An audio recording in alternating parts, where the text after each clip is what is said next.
If you stretch before every run, there's a chance you're quietly making yourself slower, heavier, and more tired without realizing it. What if the habit you trust most is the exact reason your legs feel dead at the start of every run? Stop.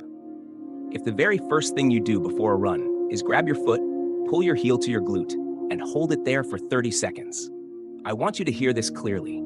There is a real chance you are sabotaging your run before it even begins. I know, that sounds extreme. I didn't want to believe it either. Stretching feels responsible. It feels like the adult thing to do. It's what we were taught in school. It's what everyone around us still does. And for years, I followed that ritual without question. Every run, same routine. But here's what kept bothering me. Almost every time I ran, my legs felt dead for the first 2 or 3 kilometers. Heavy, sluggish, like something was turned off inside my body. I blamed my fitness, I blamed my sleep. I told myself, just push through, you're not warmed up yet. But deep down, a quieter thought started creeping in. What if the thing I thought was preparing me was actually holding me back? That question sent me down a path I didn't expect, a path that completely changed how I think about warming up, about performance, and about the body itself. Before we go any further, welcome to the channel. If you care about running smarter, not just harder, consider subscribing. It helps support the channel and keeps these science-based deep dives coming. Now let's talk about why that responsible habit might be the very reason your legs feel heavy, slow, and unresponsive at the start of every run. That quiet question stayed with me long after the run was over, and once it was there, I couldn't ignore it anymore. I started looking for answers, not because I wanted to change my routine, but because I wanted to prove to myself that stretching really was helping. Instead, I ran into something that made me uncomfortable. Study after study showed the same pattern. Holding static stretches before running reduced explosive power, destabilized joints, and made movement less efficient. Even worse, the idea that stretching prevents injury didn't hold up the way we've been led to believe. What shocked me wasn't just the data.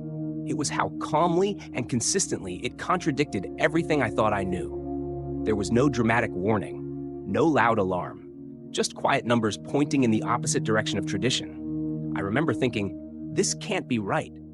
Everyone does this. But science doesn't care how common a habit is or how good it feels. The more I read, the more I realized I had been clinging to stretching, not because it worked, but because it was familiar. It gave me a sense of control before stepping into uncertainty.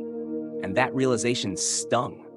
Because if this belief was wrong, what else had I been doing simply out of habit, without ever questioning whether my body actually benefited from it? Once I accepted that something didn't add up, I stopped looking at running the way I always had, and that's when the real shift happened.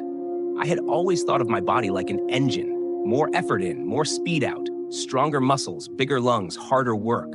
But the deeper I went, the clearer it became that this model was incomplete. Running isn't powered just by force. It's powered by timing, by elasticity, by how well the body returns energy it never had to burn in the first place. That was the moment the slingshot image clicked for me. The Achilles tendon, the calf, the plantar fascia, they aren't just support structures.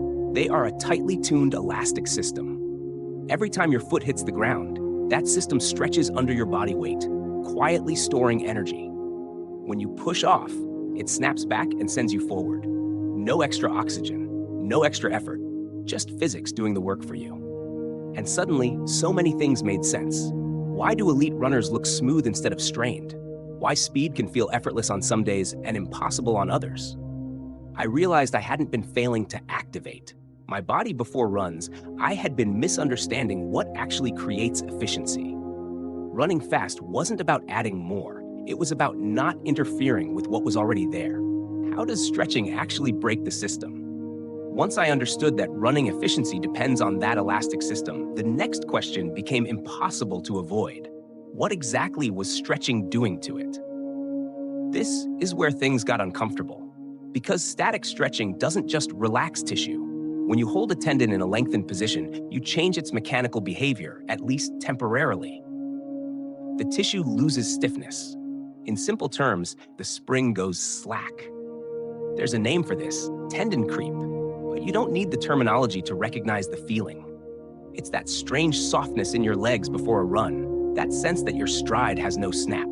I started thinking back to my own runs, the heavy first miles, the awkward rhythm, the sensation that my legs weren't responding the way my brain asked them to. I always assumed that meant I needed more time to warm up. Now I saw it differently. I hadn't been warming anything up. I had been loosening the very structure designed to return energy. When that elastic system can't do its job, the body doesn't magically compensate. Something else has to take over. The load shifts, movement becomes forced instead of reactive, and the run feels harder than it should, even at an easy pace. What bothered me most wasn't just that stretching made me slower. It was the realization that I had been actively disabling a system my body depends on, right before asking it to perform. Not out of ignorance, but out of habit. Once I saw how stretching interfered with the spring, another layer of the problem revealed itself. One that matters deeply if you care about endurance, not just speed. When your tendons are stiff and responsive, they quietly recycle energy with every step. But when that stiffness is reduced, that free return disappears. The body still has to move forward, so it finds another way. Your muscles step in to do the work that the elastic system was supposed to handle. And muscles come with a cost. Muscles need oxygen. They burn glycogen. They fatigue. That was a sobering realization for me, especially as someone who cares about longer runs. I started to understand why some days felt inexplicably expensive, even at paces I should have been able to hold comfortably. It wasn't that my heart or lungs were suddenly weaker. It was that I had increased the metabolic rate of every step before the run even began. I remember thinking about marathon runners, about how carefully they ration energy over hours. Every small inefficiency compounds this. If stretching forces your muscles to work harder just to maintain the same pace, you're quietly draining the tank faster than you realize. That's when it really clicked for me. I hadn't been losing fitness on those runs, I had been losing efficiency on them. And in endurance, efficiency isn't a luxury. It's the difference between feeling controlled late in a run and watching everything unravel sooner than it should. And just when I thought the problem ended with wasted energy, I realized there was something far more dangerous hiding underneath it. For as long as I can remember, stretching was sold as protection, a way to stay safe, a way to prevent injury. But the deeper I looked, the more unsettling the picture became. Stretching doesn't actually fix damaged tissue in the moment. What it does, instead, is change how your nervous system perceives discomfort. It dulls it. It quiets it. Tightness, I learned, is often not a flaw. It's a signal, a warning that something is fatigued, irritated, or not fully recovered. When you stretch aggressively, that signal fades. Not because the issue is gone, but because the alarm has been muted. That realization hit close to home. I thought back to runs where I felt tight before heading out, stretched it away, and told myself I was good to go. In hindsight, those were often the runs where something went wrong later. A sharp pull, a strain that seemed to come out of nowhere. It didn't come out of nowhere. I had just stopped listening. What scared me wasn't the idea that stretching failed to protect me. It was the possibility that I had been teaching my body to ignore its own early warning system, then loading it anyway. That's not resilience. That's risk disguised as discipline. Why elite runners stiff on purpose? Once I understood how stretching could silence warning signals, I started to look at elite runners through a completely different lens. For years, I assumed the best runners in the world were also the most flexible. It seemed logical. Faster, stronger, more tuned bodies must be looser, right? But the reality is almost the opposite. Many elite runners are surprisingly stiff. Ask them to touch their toes, and most can't. And yet, they move with an ease that looks almost unreal. That contradiction bothered me until the physiology finally lined up. In high-level endurance running, stiffness isn't a limitation, it's an advantage. A certain degree of tension in the posterior chain allows energy to be stored and released more effectively.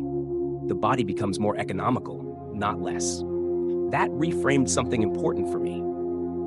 The tightness I used to fight before runs wasn't necessarily a problem to fix. In many cases, it was an adaptation my body was building in response to consistent training. By stretching it away, I wasn't balancing myself. I was undoing progress. There's a subtle but powerful shift that happens when you see it this way. You stop chasing looseness for its own sake. You stop treating stiffness like a defect, and you start respecting the idea that performance isn't about feeling comfortable. It's about being mechanically prepared to move well. Once I stopped seeing stiffness as something to fight, the next question naturally followed. If stretching wasn't the answer, what does a real warm-up actually look like? For a long time, I thought warming up meant making the body looser, but that assumption was wrong. The goal isn't to lengthen muscles before a run. It's to prepare the system to handle impact, coordination, and force without disrupting its natural tension. In other words, warm-up is about readiness, not relaxation.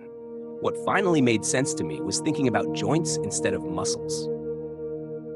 Inside every joint is synovial fluid, a kind of biological lubricant. When you're cold and inactive, it's thick and resistant. Movement warms it, thins it out, and allows everything to glide more smoothly. You don't need to pull on tissues to make that happen. You need motion. That shift completely changed how I prepare to run. Instead of holding stretches, I focus on gentle, rhythmic movement that wakes up the nervous system and reinforces elastic behavior. Leg swings to introduce range without force. Light ankle hops to remind the Achilles what it's built to do. Controlled lunges to activate, not sedate, the muscles involved in propulsion. The difference is subtle but profound. I don't feel loose afterward. I feel aligned, alert, ready to move. And for the first time, my warm-up actually supports the run instead of quietly working against it. As I began warming up this way consistently, the changes weren't dramatic at first, but they were unmistakable. My run stopped, starting with that familiar sense of resistance. The heaviness in my legs faded.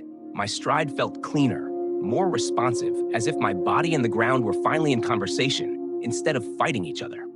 Nothing about my training volume or intensity had changed, yet the experience of running had bezels. That's what surprised me most. More than the physical shift, something else happened mentally. I stopped obsessing over whether my body felt right before a run. I stopped trying to force comfort. Instead, I trusted the process of preparation and let movement do its job. That trust changed how I showed up, not just at the start, but deep into runs when fatigue usually takes over. Looking back, the biggest transformation wasn't speed or endurance. It was awareness. I learned that many of the signals I once tried to erase were actually useful information. When I stopped fighting them and started working with them, running felt simpler, calmer, and more honest. And that, more than any metric, is what told me I was finally moving in the right direction. That shift in awareness is what I want to leave you with. I'm not here to tell you to blindly copy what I do or to throw out everything you've ever learned. What I'm inviting you to do is much simpler and much harder.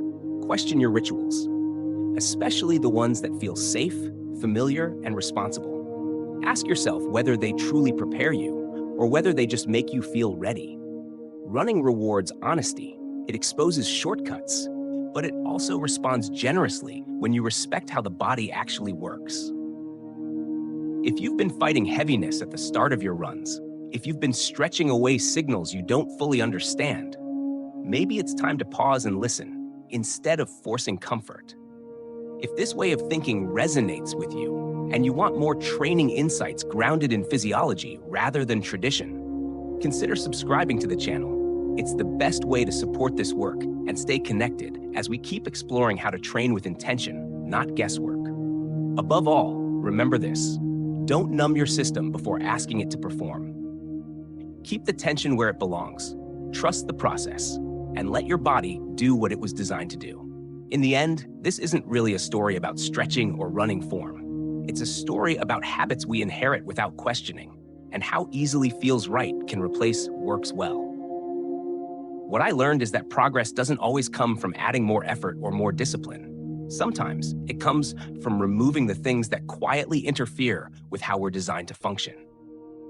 When you stop numbing signals, stop forcing comfort, and start respecting natural systems, performance and life often become simpler and more sustainable. The deeper lesson is this: pay attention to what your body, your mind, and your daily routines are trying to tell you instead of silencing them. Question rituals. Keep what serves you. Let go of what doesn't. Now I'm curious to hear from you. What's one habit you've been doing for years that you've never really questioned? Leave a comment below and share your perspective so we can all learn from each other. And if this kind of thoughtful, science-based exploration resonates with you, don't forget to subscribe to the channel. It truly helps keep this work going.